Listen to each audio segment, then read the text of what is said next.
Hola, buenos días, buenas tardes, buenas noches, dependiendo de la hora que nos vean y nos acompañan el día de hoy. Ahorita voy a presentar a nuestro invitado, José Luis y Elvira, que son los coconductores de este programa. Bienvenidos, maestro José Luis, bienvenidos, maestra Elvira. Y bueno, vamos a presentar sin más preámbulos al maestro que nos acompaña el día de hoy. Permítanme un segundo, déjenme subir su currículum. Bueno, él es el maestro Fernando Ruiz Torres. Él es psicólogo transpersonal, tiene una gran cantidad de estudios, sobre todo en el concepto de la maestría en psicología, y obviamente ha profundizado en el psicoanálisis, en la hipnoterapia clínica, en la musicoterapia, y además es coaching transpersonal. Él se dice, y obviamente así lo hace desde hace muchísimo tiempo, él es médico tradicional del alma, y ahorita nos va a explicar qué es esto para los que desconocen el nombre. Él promovió la formación de los primeros 18 maestros Reiki Usui, mexicanos en 1944, fundó la Fraternidad Internacional de Reiki, y de manera muy particular, él es el creador de Teotzin Reiki Tolteca, que está avalado por el gobierno de la Ciudad de México, en México, obviamente en el país de México. Él es consejero de pueblos y barrios también, y también ha sido avalado este conocimiento Teotzin Reiki Tolteca, y también avalado por la Organización Internacional del Trabajo, que es una organización de la ONU. También ha trabajado como creador del Reiki psicotranspersonal, un Reiki que cuando lo leí dije, bueno, también en España tenemos una organización que trabaja el Reiki transpersonal, pero aquí hay algo más que es el Reiki psicotranspersonal. Pionero en meditaciones guiadas, grabadas en 1989, junto con la gran maestra Cristal Pomero, impartió seminarios de meditación guiadas desde 1995, practica el Zen desde 1992, director fundador de Avatar Universitas, Instituto Online de temas relacionados con la conciencia, y bueno, tiene convenios con las universidades politécnicas con la Universidad Politécnica de Veracruz para lograr intercambios académicos internacionales. El día de hoy, pues vamos a platicar con él, vamos a conocer qué es ese Reiki Tolteca o Teotzin. Vamos a platicar con el maestro y le vamos a dar las gracias, maestro, por estar con nosotros y darnos a conocer este Reiki propiamente mexicano, ¿no? Entonces, también, bueno, no sé qué es lo que pasa con México, ya son dos Reikis creados en México, que es el suyo y es el SEAN, que también manejamos con nosotros, con una vertiente totalmente diferente, pero que a fin de cuentas se está cumpliendo lo que se dice de México, ¿no? El famoso despertar de conciencia viene en América, y bueno, México tiene un punto fundamental en este chakra, el cual tenemos nosotros por aquí de la Tierra. Fernando, a tus órdenes, bienvenido. Muchísimas gracias, Elvira, José Luis, maestro Alfredo. Un gusto enorme de estar aquí con ustedes, conociéndonos, dándonos un abrazo en la distancia y hablando de esos temas que nos fascinan a nosotros y que podamos aportar, espero, un granito de arena a la gente que nos hace favor de sintonizarnos, de escucharnos, de estar con nosotros en esta familia espiritual tan hermosa. Muchas gracias por la invitación. Gracias, Fernando, a nombre de la Federación Iberoamericana del Reiki, te agradecemos muchísimo, y una disculpa de nuestro presidente, maestro Nicolás, que sus actividades a veces se contraponen a estar con nosotros. Fernando, nos gustaría profundizar un poco más en el conocimiento que tú tienes en este Reiki. Hemos oído de ti una serie de entrevistas muy significativas, por ejemplo, en el Congreso Internacional de Reiki Online, y en otras conferencias que te han hecho otras personas, pero nos gustaría profundizar un poco más. Sabemos del gran reconocimiento que tienes como profesional, como creador de esta técnica de Reiki, y nos gustaría ahora un poco más profundizar sobre el concepto del Reiki, empezando con una pregunta básica. ¿Cómo nace este Reiki Teotzin? ¿Cómo se da? ¿Cuáles son sus primeros pasos? ¿Y en dónde está en este momento, Fernando? Ah, Pues podemos remitirnos, si me permites, a los inicios del Reiki en México. Había algunas personas que habían promovido hasta terceros niveles, pero estaban $10,000 el tener acceso a la maestría. Entonces, en esos momentos, la primera inquietud fue, después de que se me acercó una maestra, Susana Pulido, Paniagua, gran maestra, junto con otros dos, Edmar Salinas, gran maestro Reiki, y Aurelio Cano Adrián. Entonces ellos querían tener esta posibilidad, pero no tenían los alcances financieros. Entonces decidí hacer un movimiento. Era inevitable. Se tenía que hacer algún día y alguien tenía que hacerlo. Me tocó en fortuna. Así fue que convencí a una maestra de Estados Unidos, Magda Núñez. Ella es colombiana de nacimiento, se naturalizó por allá y tuvo acceso a mucho conocimiento de Reiki. Profundizó increíble y además con un gran corazón.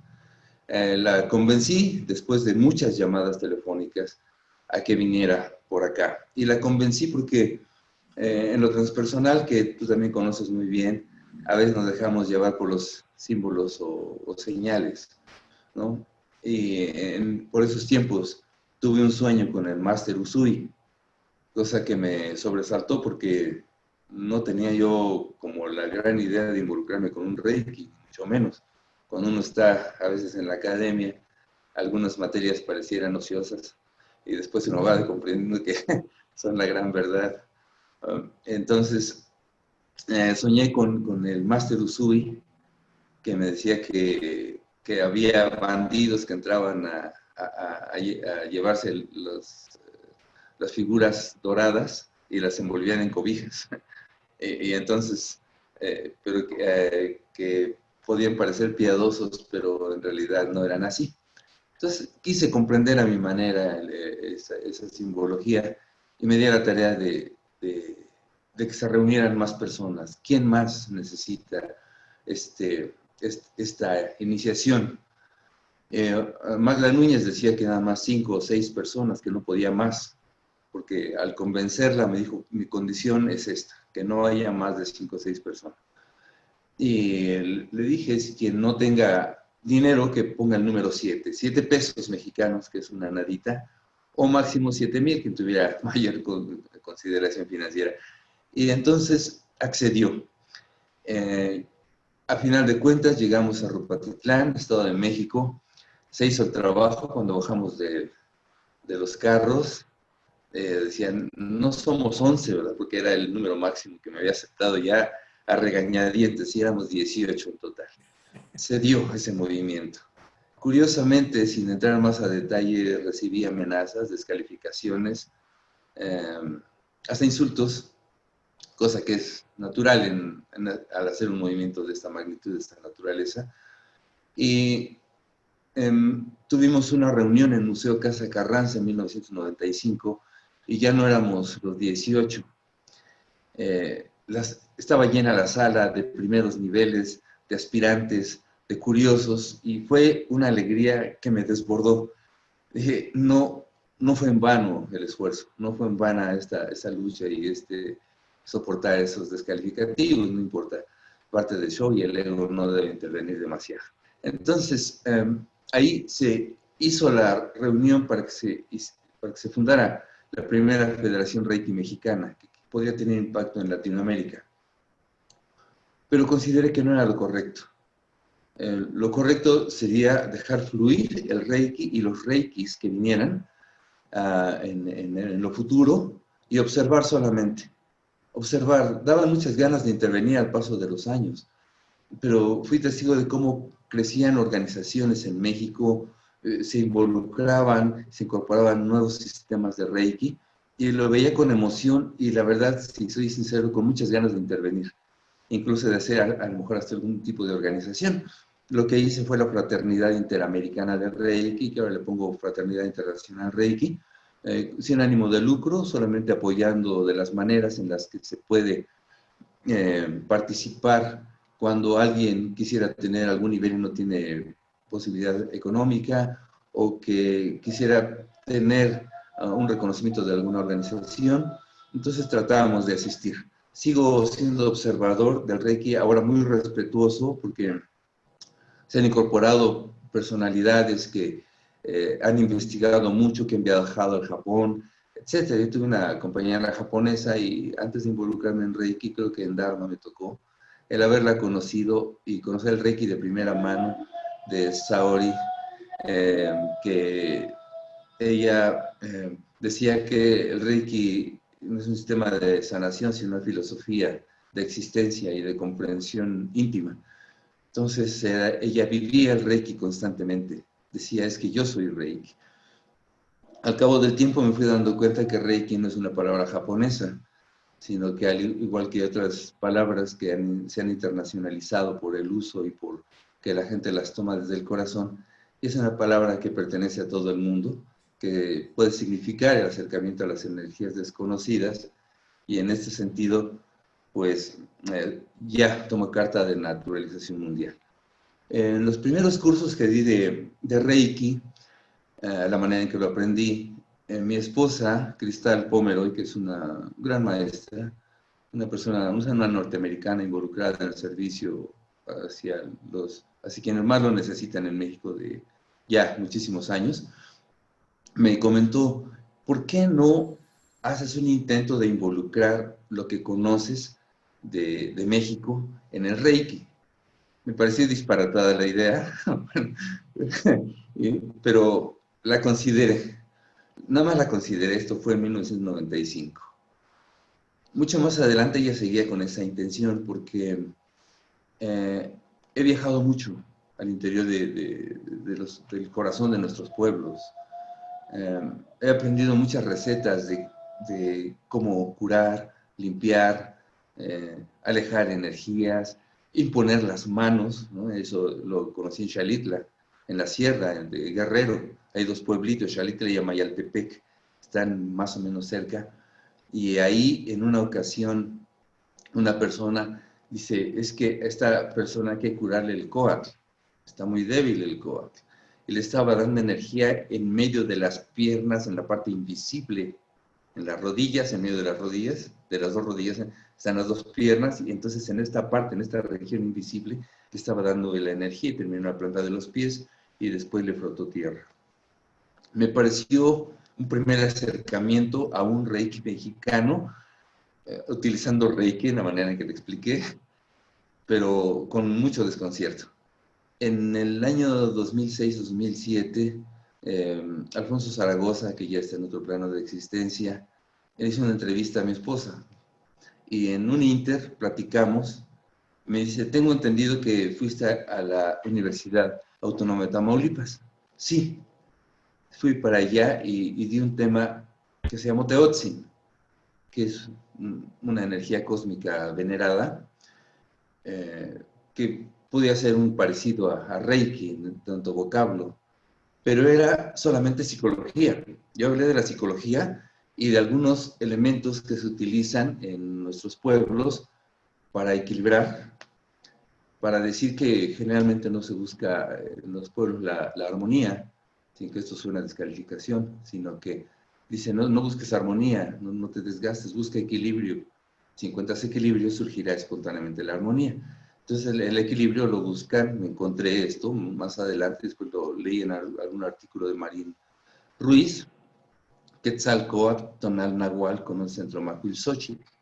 Me pareció muy interesante, una manera de equilibrar esas energías de este modo.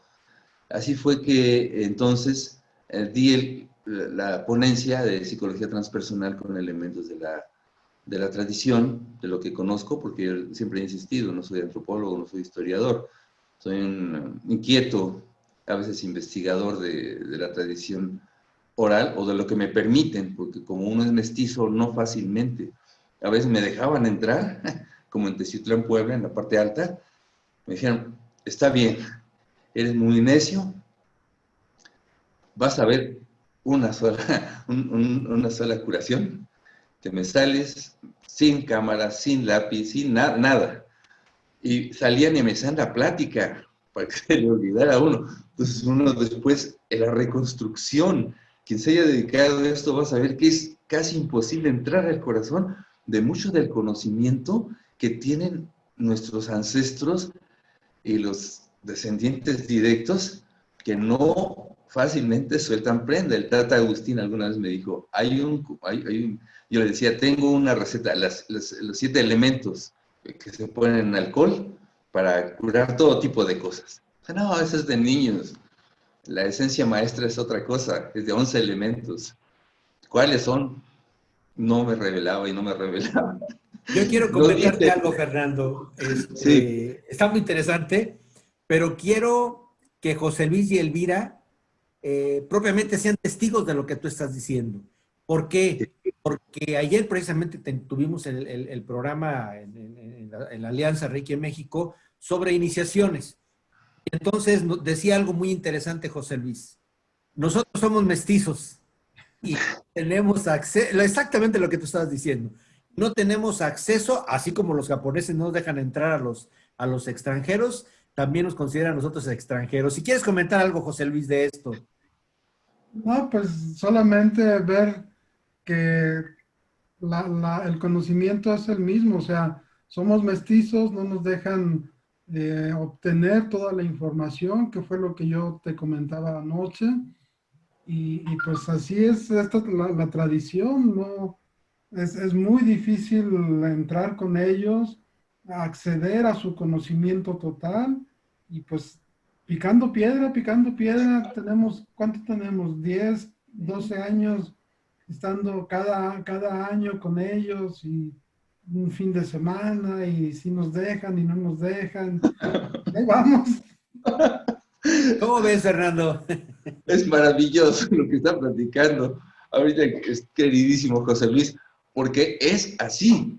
Y entonces en una ocasión me dice uno de los niños, le está llamando el Tata Agustín.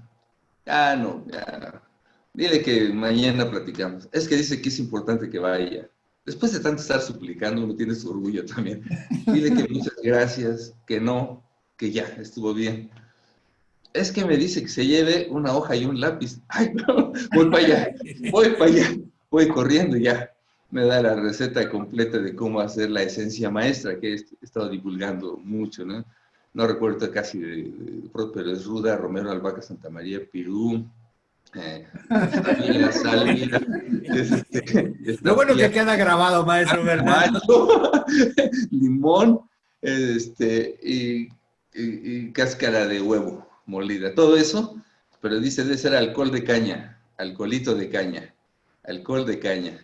Entonces, del que se toma, ese, y ya se deja por 21 días y se le platica, se le tiene que estar hablando todos los días se le habla, se le venera, pero no se le habla así que de una manera occidental, sino esencia maestra bonita, esencia de Dios, esencia de agüita, esencia de lluvia, esencia venerada, esencia preciosa, esencia divina, por favor, toca nuestros corazoncitos, creemos en ti, sabemos que tienes una sabiduría superior a la nuestra, nos ponemos de rodillas, invocamos, y todo aquello que ustedes conocen mejor que yo. Entonces así se trabaja una esencia maestra, pero la parte más importante, dice, es el hacer la oración a la hierbita. Entonces, así fue lo de esta materia, y entonces en esa entrevista, este periodista me dice, entonces lo que tú estás haciendo, por influencia de Cristal, o así, estás haciendo un Reiki azteca. Yo no que en todo caso sería un Reiki tolteca, sería más abarcador, y quedó ahí la plática, y a los pocos días se empezaron a recibir llamadas pidiendo información que querían aprender Reiki tolteca. Al principio me desconcerté, dije, no, no es aquí, déjenme sus datos, déjenme investigar, pero a la reflexión dije, aquí está, hay algo raro, y le hablo al periodista, dice, ¿no te dije? No, es que saqué una nota en el Universal, y decía, surge en México el Reiki mexicano, nace el Reiki tolteca, y la gente empezó a pedir Reiki tolteca en lugar de Teotzin, que quiere ser una transdisciplina de la psicología transpersonal. Fue muy bonito, fue muy interesante este particular. Entonces dije, es otra señal más. Finalmente con Paulo Andrade, él me dijo, no te pelees con las palabras, no te pelees con el concepto. Si la gente está solicitando un Reiki tolteca, vamos a otorgárselo. Y él ha estado muy involucrado en este movimiento del Reiki tolteca, y a partir de entonces me di más a la tarea de buscar las intenciones que hay cercanas, Por ejemplo, tenemos un símbolo nosotros que es muy conocido. Lo voy a dibujar así a bote pronto y mal hecho. Todavía es el Nahui Olin, que está en esta cruz, el centro cósmico del Macuilxóchitl y el cosmos. Y eso lo encontramos, lo descubrí alguna vez, que se rompió un objeto en el sureste, la persona tomó agüita y le echó agua a donde se había roto el objeto, pero se le echó de una manera que me explicó después que era la cruz de agua, que es esta cruz con el centro y con el círculo exterior, y que no era, como se entiende a veces en Oriente, para equilibrar, después se rompió algo, sino para que la esencia entienda su nuevo estado de cosas y sea aceptado por las cosas o esencias que están alrededor de ella. El lejos y el cerca, el lejos y el junto, ¿no? Que se dice. Ajá, sí, exacto, y me pareció fascinante, y dije, voy a involucrar este símbolo en esto que se está llamando Reiki Tolteca. Después hay otro símbolo interesante que se ve en los costalitos. Hacen unos costalitos y le ponen semillas. He visto que le ponen maíz o bien le ponen semillas de girasol a ese saquito y después hacen el dibujo. Ellos le llaman el teochimali. Lo voy a hacer aquí ahorita. Un teochimali es este símbolo de protección. Entonces lo involucré también entre los símbolos de protección. Ya estamos profundizando desde como me pegué, ya estamos en No, lo que pasa es, ¿sabes qué? Te voy a interrumpir, Fernando. Sí, man. Y voy a fortalecer lo que tú estás diciendo. Tuvimos la oportunidad, a través de procesos transpersonales, como tú le estás diciendo, de recibir una enseñanza que se llama el esplendor. El Reiki antiguo originario de América. Vamos a tener la próxima, José Luis nos va a hacer el favor, y vamos a meter símbolos exactamente parecidos a los que tú estás hablando. Nos dieron, curiosamente, 52 símbolos. ¿Tú sabes por qué 52? Nos dieron 52 símbolos, después los vas a tener, es más, son públicos, los tenemos publicados, pero José Luis nos va a hacer favor, ojalá y después veas el programa, para que veas que lo que tú estás teniendo nos lo están fortaleciendo por otro lado y te va a quedar un gran sabor de boca. Te va a quedar un gran sabor de boca porque sin conocernos, la energía converge. Y mucho. Estoy bien contento. Bien, bien contento. Y hay otro símbolo muy interesante que es Ilpicoatl, que no es el náhuatl que habla. Ilpicoatl es la serpiente entrecruzada, entrelazada. Y sabemos, eso lo fui conociendo al paso de una revelación de otra persona que me lo dijo, pero en estado de pulque. O sea, solamente así puedes soltar. En estados alterados de conciencia, Fernando. Se le dio la revelación. Yo nunca he fumado en mi vida, nunca he tomado, y eso ha sido una ventaja porque he tenido posibilidad de que se echen sus pulquitos y pueda retener la información. Una de ellas es, ¿por qué se dormían? Si los antiguos conocían las pieles, conocían cierto tipo de telas, ¿por qué se dormían en tierra y en petate? Y es muy bonita la explicación, porque decían, es que cuando se cruzan las serpientes da sabiduría. Y si uno se duerme en la sabiduría, vienen sueños poderosos, vienen en sueños, viene posibilidad de resolver los conflictos, pero solamente se da si uno se duerme en la serpiente. En las serpientes entrecruzadas y el petate son una gama de serpientes entrelazadas. Eso me pareció fascinante. Y decía la mujer de este hombre, la esposa, la compañera, su parte dual, decía, y es que por eso también comemos sabiduría. El elemento por excelencia de sabiduría es el maíz y es la tortilla y la parte que es circular, eterna, y se pone en un chiquihuite y se debe dejar ahí calientita un tiempo antes de comer y después la bendición para que esas serpientes, ese Ilpicoatl, le den sabiduría a la tortilla y lo podamos comer con esa veneración. Entonces, bien, Fernando, vamos a hacer un momento, una pausa, para que la organización pueda hacer su difusión de las actividades y regresamos en un segundo, Fernando. Muy bien, hermanitos.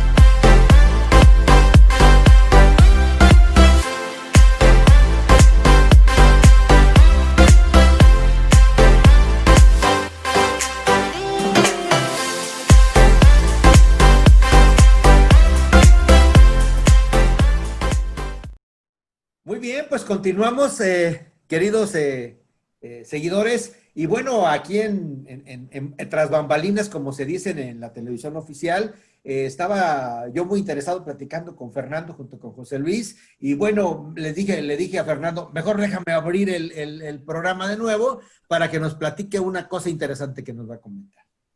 Sí, y tenemos hace un momento estábamos transmitiendo cuando vimos el Picoat, ¿no? Creo que sí, porque quedó ahí como símbolo. Sí. Y hay uno bien interesante, porque es un símbolo que no está trazado solamente, sino se visualiza. Este no se escribe, este se visualiza. Es un símbolo muy interesante que encontré en el sureste del país, en la zona maya, que es una pirámide. Se visualiza una pirámide. Y se han hecho trabajos muy bonitos, que es visualizar la pirámide por unos 15 minutitos. Siempre es más de 11 minutos, por alguna razón extraña. Las dos manzanas, la que se hace con la piramidología, de la pirámide física, y al parecer en la visualización tiene un mismo efecto. La manzana dura más que la que no tiene la pirámide en visualización. Es un fenómeno muy interesante porque lo utilizan para trabajos a distancia. Esto es, se pone una hierbita y se visualiza encima de la hierba, la pirámide, y en medio se coloca lo que se va a trabajar, a sanar o a equilibrar. Esto me pareció muy poderoso, increíble, y lo complementan ellos con la energía de las manos. Ya que han hecho ese trabajo por un momento, está la hierbita, se visualiza la pirámide, ellos le llaman pirámide blanca, del camino blanco, y entonces empiezan a trabajar ahí lo que hay que sanar. O bien se propone esta visualización encima del elemento corporal o energético que se quiere equilibrar, que cuesta mucho trabajo. Se ponen símbolos, los que sea, se pone la hierbita, se pone la palabra, se pone la intención, se pone el tona y la persona no sana de su malestar. Entonces optan por poner una pirámide y una hierbita. Generalmente se coincide la ruda. Encima de esto, hacen la pirámide con la mano, poniendo índices, pulgar, dedos medios, y el águila, el símbolo pirámide, ya lo colocan encima de esta pirámide y se trabaja. Se me pareció algo muy interesante.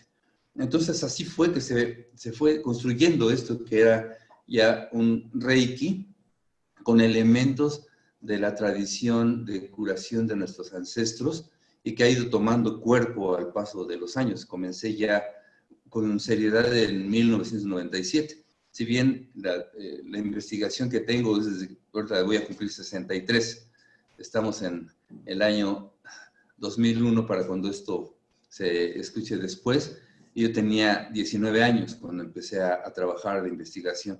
Entonces, desafortunadamente, hace unos años, una persona X me pidió prestado el cuaderno, no lo tenía en computadora, buenamente se lo presté y se fue a vivir a Sudamérica y no he vuelto a saber de él, ni lo quiero buscar en Facebook, ni mucho menos.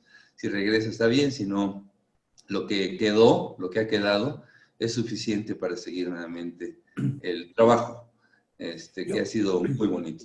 Yo quiero entender, si a lo mejor estoy equivocado, para hacer la similitud del Reiki tradicional. El Reiki tradicional tiene símbolos, tiene mudras, tiene mantra, tiene todo un concepto filosófico, un concepto espiritual.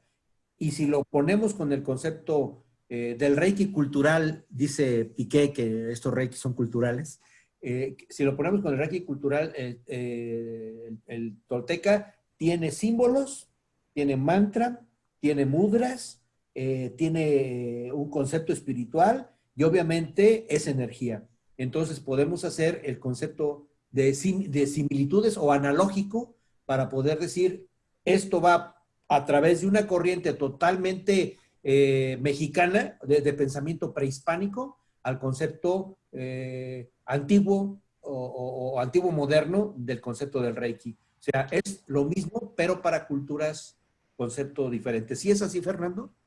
Así lo considero, hermanito. Como que tú sabes que es con toda probabilidad que haya habido una cultura madre y que se diseminó por el mundo, y entonces entre ellas había el tratamiento que está en todas las culturas del mundo, en todas, y en prácticamente todas las religiones, la imposición de manos. Y en la cultura católica también he encontrado, he hablado con sacerdotes ya en lo discreto, ellos se ponen el manto con la cruz roja, que también viene a ser un símbolo mexicanista, porque no es la cruz cristiana, sino una cruz de lados iguales, ¿no? Mide lo mismo en lo vertical que lo horizontal, y proponen unos símbolos del Espíritu Santo. Entonces, es natural que en la búsqueda uno vaya encontrando similitudes mucho antes de conocer el Reiki, y estaba en esta posibilidad de estar utilizando algún símbolo, utilizar hierbitas específicas para el trabajo que tiene que ver con Tonali, por ejemplo, que es fundamental para la psicología. O sea, uno no puede hacer un tratamiento psicológico o un coaching si no se empieza a develar la misión que tiene la persona. Y porque a veces la persona está en extravío, se le llama a los antiguos, está en extravío porque perdió Tonali. Y al perder Tonali, está en extravío, y al estar en extravío se está tratando o queriendo sanar algo más artificial aún.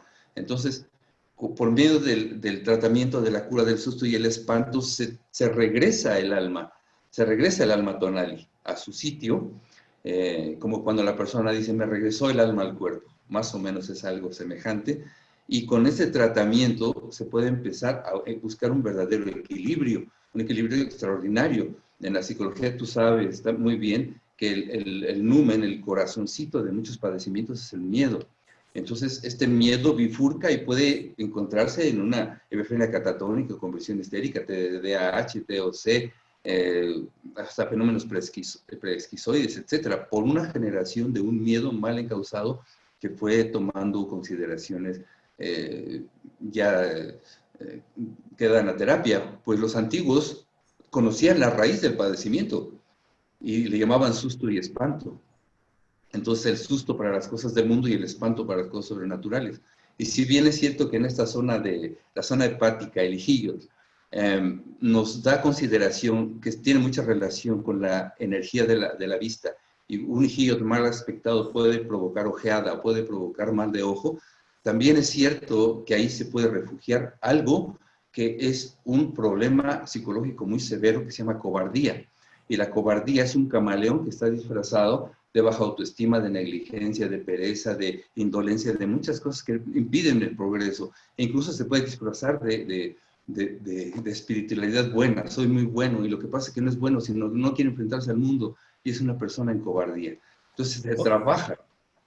No, José Luis y Elvira, esto es muy interesante lo que está diciendo, porque incluso tiene sus propios nombres en el concepto de la cultura que está manejando el maestro Fernando, a diferencia de otros nombres que le puede dar incluso la propia ciencia o otras culturas. Si quieres comentarnos algo, José Luis, de esto, y Elvira. Sí, estoy escuchando con mucha atención porque realmente no cabe duda que la sabiduría es única, es una para todos, cada uno en su propia cultura. Estoy relacionando lo que dice el maestro sobre el miedo, por ejemplo, que es un área que por ahí tengo entendido se asienta en el hipotálamo, y creo que en las curaciones de espanto también nuestros ancestros soplan en la nuca para volver a retomar toda el espíritu que está disperso por algún evento traumático. Y tengo un enorme gozo espiritual, maestro, por estarle escuchando, porque me reafirma una vez más que la sabiduría, que la divinidad, como le queramos poner el nombre, ha tenido a bien concedernos a la humanidad, es para buscar este equilibrio que estamos todos necesitando tanto ahora. Y qué bueno que convergen estas enseñanzas prehispánicas con lo que el Reiki tradicional y con lo que los nombres se le quiera dar a la energía. Se está ya en un tiempo de hacer una unión. Decía por ahí el maestro Alfredo una frase: unidad en la diversidad. Aquí también aplica esto. Y al final vamos a llegar a lo mismo, al sentido sagrado del uso de estas bondades que la divinidad, la naturaleza y nuestros ancestros han tenido a bien darnos. Yo estoy muy agradecida por estar escuchando esta conversación. Fíjate que los neófitos como yo los neófitos como yo en este sentido, podemos ser críticos. Yo cuando te veía maestro, te soy muy honesto, tocando tambores, oye, ¿qué trae de maestro? Está tocado, esto no es Reiki. Pero por eso yo te decía antes de que empezáramos el programa, decía, necesitamos ir por la profundidad del concepto para poder entender el concepto cultural de lo que se hace. Y ahora me doy cuenta que efectivamente soy neófito, o al menos era más neófito hace unos minutos que ahora, ¿no? Porque es cierto lo que dice la maestra Elvira, y a veces criticamos sin saber, a veces cuestionamos sin saber, cuando el conocimiento, lo sigo diciendo, unidad en la multiplicidad o unidad en la diversidad. Y creo que así como tú lo haces, maestro Fernando, lo hacemos en SEAN y lo hacemos en la corriente, celta, y la hacemos en la corriente, etcétera, etcétera, etcétera, porque es para cada cultura. Es como las religiones, ¿no? El Dios es el mismo cuando somos monoteístas, pero sencillamente con culturas totalmente diferentes. José Luis, yo quiero que comentes algo, porque si no, el maestro nos estacía y ya no te voy a oír, maestro. Sí, estaba recordando la entrevista que le hiciste o que le hicimos al doctor Ricardo, que Ocaranza.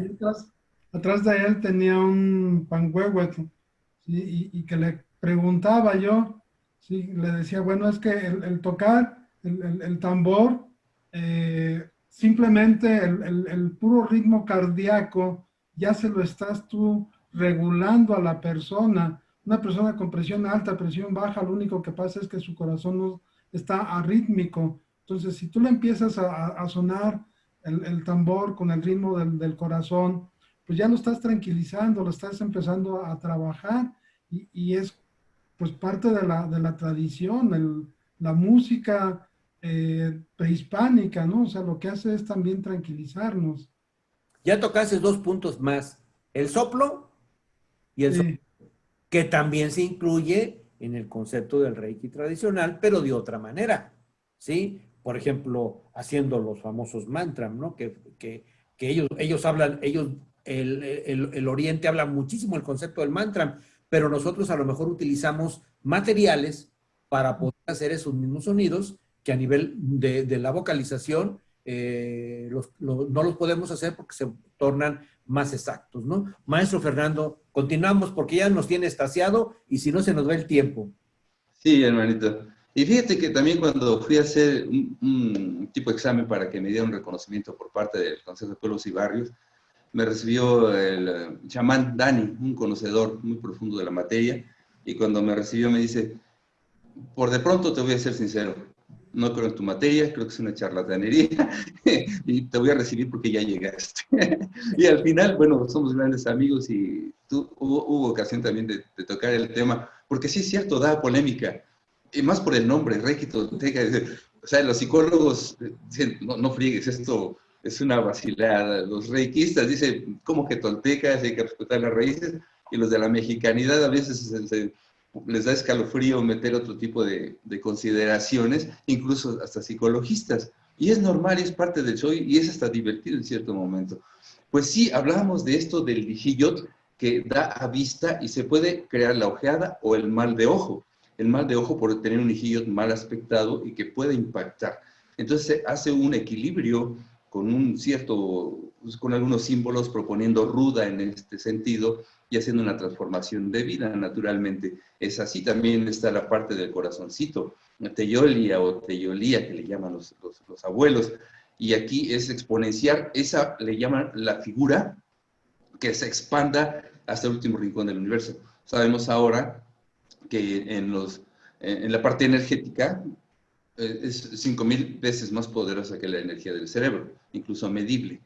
Entonces, en este sentido es la proyección de la vida, del agradecimiento, del amor, pero sobre todo el tener una actitud artística, una actitud tolteca hacia la vida en cada uno de nuestros actos. Más allá de ser un guerrero, lo que proponen, lo que he descubierto, no es ser el guerrero, y lo preconizan mucho, es el ser artista, el involucrarnos y el amar como un verdadero artista, ser una sopita como un artista, entregarme a mi hijo como un artista, pero lo más interesante que esto, que es la experiencia de vida. El corazón, en el sentido más amplio de la palabra, entiendo lo que dice la neuropsicología, pero también el corazón tiene una función importantísima que está por descubrirse, considero, porque hay cada vez más, están abriendo cada vez más abono a la consideración energética del corazón, en el que se rompe el concepto. Romper el concepto es fundamental para la cosmogonía de nuestros antiguos. Por eso se daban a que Nezahualcóyotl, que era descendiente de Estanislao Ramírez Ruiz, y Estanislao Ramírez Ruiz afortunadamente era primo de mi abuelo, Simón Samuel Ruiz Morelos, de Tláhuac, que yo provengo del linaje de Tláhuac y del linaje de Hidalgo por medio de mi mamá, Otomí.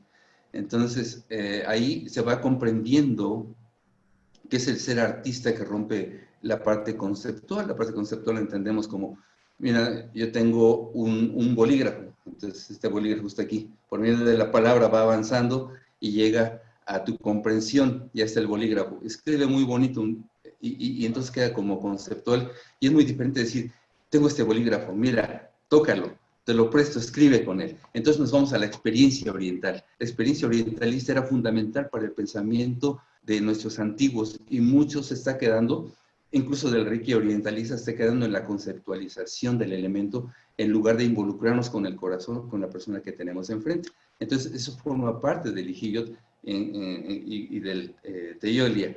Hay otro concepto importantísimo, que es, a lo mejor, el complejo de células nerviosas que existe en la médula espinal, que también tiene un punto interesante neuronal, pero no me quiero involucrar mucho en ese tema, y los antiguos le llamaban que cuando alguien sufrió un espanto específico, podía tener una espantada en el dorso, en la columna vertebral, Mocuitlapamauhtiqui. Es un nombre muy largo, es la espantada en el dorso, Mocuitlapamauhtiqui.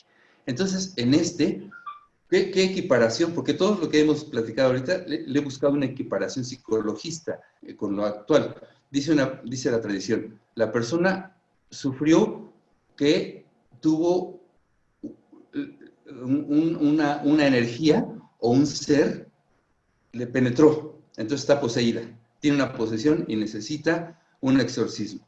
En buena medida es cierto, pero lo que sucede en muchas ocasiones es que crece el ser humano, nace como un tamiz en blanco, va formando una personalidad por medio del ejemplo, invitó al papá, a la mamá, al maestro, a la persona de poder, al sacerdote, y de pronto conformó una personalidad. Pero esa personalidad fue selectiva. Algo dármico o algo antes de nacer le propuso que aprendiera ciertas cosas de los códigos de Kim, y hay otras cosas que no manifiestan su personalidad. Por ejemplo, un tío ebrio, un tío golpeador, violento, etcétera, está guardado. Por medio de un espanto, llamémosle así, un susto en la vida, tiene un conflicto psicoemocional muy severo y entonces aflora una personalidad que no sabía que existía. Y lo ven diferente y empieza a tomar, nunca había bebido, es violento, le da por tener otras mujeres, entonces está poseído. Es alcohólico, nunca había sido alcohólico, está poseído. En buena medida sí fue poseído, pero fue poseído por una personalidad que estaba ahí guardadita.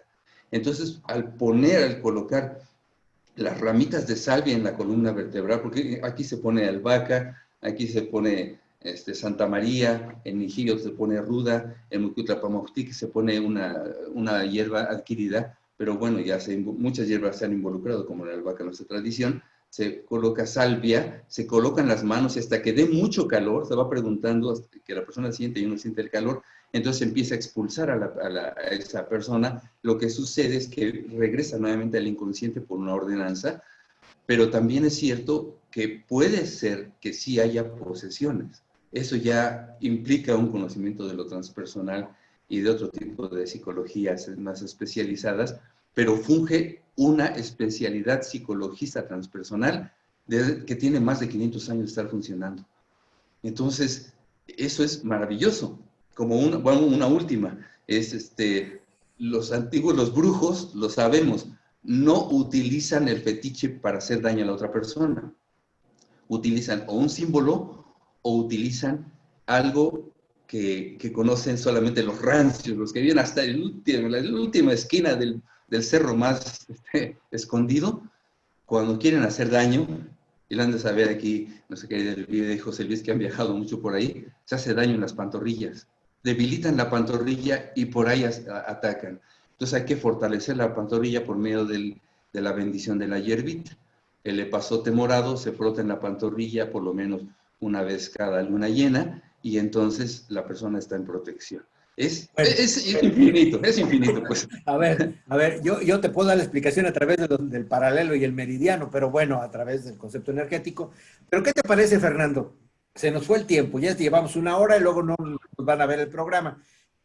¿Qué te parece si nos das un segundo programa? No ahorita, sino más adelante, y te propongo que nos hagas un gran favor.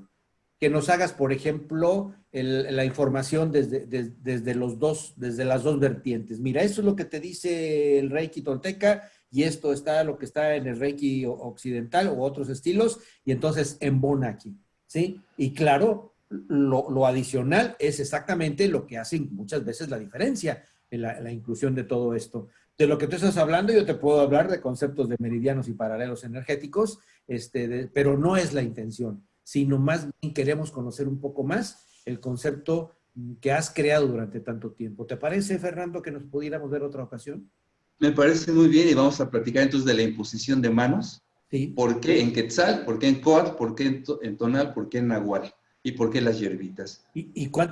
Bueno, el concepto, ahí está la imposición de manos, adicionalmente se utiliza un elemento que es la hierba, ¿no? Entonces, todo esto que nos lo vayas a platicar, ya no sé si al programa le pudiéramos decir, la aplicación del Reiki tonal, bueno, el Reiki, de Reiki que maneja, se me escapó el nombre. ¿Te parece bien?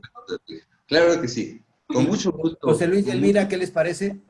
Me parece magnífico, nada más yo sí, antes de que cerráramos este programa, yo sí quisiera que nos platicaras un poquito, maestro Fernando, desde tu concepto y porque he leído un poquitito, 3 páginas de tus envíos. ¿A qué te refieres cuando dices Luz Quetzalcóatl? Bien, es sabido que del ombligo hacia arriba es la parte Quetzal, del ombligo hacia abajo es la parte Coatl, del ombligo a la parte derecha es la parte Tonal y del ombligo a la parte izquierda es la parte Nahual. Se manejan como energías y la aplicabilidad que le he dado es conciencias. Lo manejo ya como conciencias. No en vano la parte de Nahual. Desde una perspectiva psicologista, y que embona muy bien con esta particularidad de la tradición, el Coatl va a ver la parte de abajito del ombligo, la parte del bajo vientre, el área sexual, el área invisible entre las dos piernas y llega a la planta de los pies. Entonces eso nos va a dar raíz, nos va a dar tierra, nos va a dar sentido de lo material, etcétera, y es muy bien conocido. La parte del Quetzal no es toda la parte superior. Eso, ahí hay que corregir algunos teóricos de la mexicanidad. Es solamente un canal. Es un canal del ombligo, es un canalito que va recorriendo incluso la línea de los chakras, llega acá y se va al sol. Es Quetzal, la ascensión del Quetzal, que es la búsqueda del sol. Es la búsqueda de lo que somos, la búsqueda del espíritu, que ya está ahí, pero que se busca en develación. Del lado derecho es la parte de la psicología del día, la psicología consciente, la psicología del tona, del tonal, del sol, de lo que es diurno. Y aquí es la parte nahual. Esta parte nahual, aparte de que es la parte mágica, que es la parte artística, la zona de chamán, etcétera, para que encuentre plenitud, debe hacer el recorrido, debe conocer la parte material, no descuidarla porque si no hay desequilibrio, y la parte Quetzal, entonces se tiene que equilibrar el Quetzalcóatl se tiene que equilibrar, y después cuando se llega al tonal, el tonal no se va a equilibrar se va a equilibrar con el nahual, pero para que el nahual encuentre el equilibrio, debe tener el recorrido de las otras 3 conciencias. Entonces tenemos el nahui, el nahual, el nahui, las 4 conciencias que se unifican en una y que empiezan ya a platicar con el Macuilxóchitl, que es el ombligo, que es la parte de la dignidad, la parte de la macroconciencia, y es entonces cuando encontramos realización.